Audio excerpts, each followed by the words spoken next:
What's up, guys? Welcome back to another episode of the show. This is your host, Sir Eros. So, it's been a month since yung last nating post about clogged ear sensation. So, kaya tayo nandito ngayon today is to create some announcement in regards with our channel tsaka yung sa ating maliit na community sa Facebook.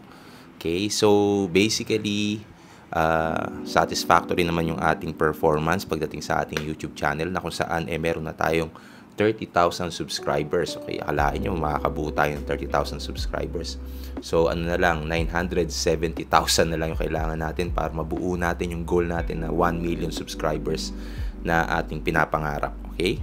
Na siya namang hopefully ma-achieve natin in the next 10 years.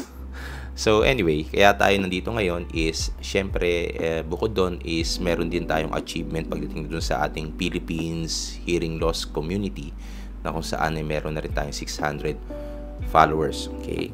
So in the past 3 months wala tayong recent post kasi meron tayong pinagdadaanan. Hindi, kumbaga parang meron lang tayong changes sa ating trabaho and ganun din sa ating mga goals pagdating sa ating professional career at syempre sa personal career, personal matters din, di ba?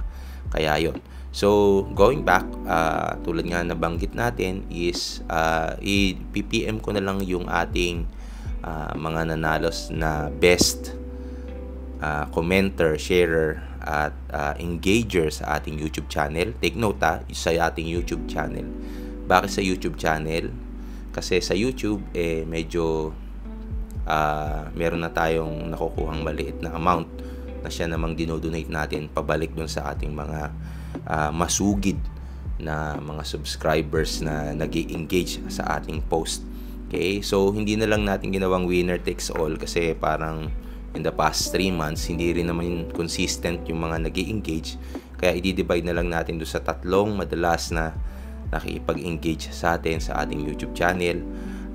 Syempre, the more na nag-engage kayo, the more na nakikita ko rin naman kung sino-sino naman yon, and pare-pares lang din naman kung sino-sino yung ating loyal fans out there. Okay, so ang gagawin natin for today is syempre para hindi rin masayang yung ating oras, i-DM ko na lang kayo and hopefully i-share nyo rin yung inyong napanalunan.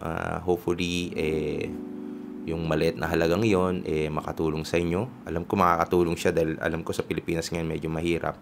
Pero yun na nga, ang ating intention lang naman is to build awareness and also to share our content, and hopefully sa mga susunod na mga buwan is meron tayong isang sorpresang ibibigay dito sa ating channel, and hopefully na mag-participate pa rin kayo.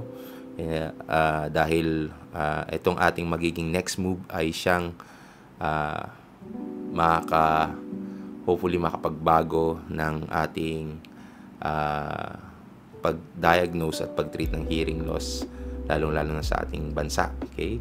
So hanggang dito na lang uli, and susubukan natin mag-create uli ng mga panibagong season na naman ng ating channel. So kung mapapansin nyo, since 2019 nung nag-start tayo mag-vlog, parang meron ding circulation ng ating presentation kasi as much as possible I want this channel na maging ear specific lang, at syempre nang sa ganun yung mga hindi pa nakakakita ng ating channel, yung mga mapapanood nilang mga videos ay laging bago at laging updated.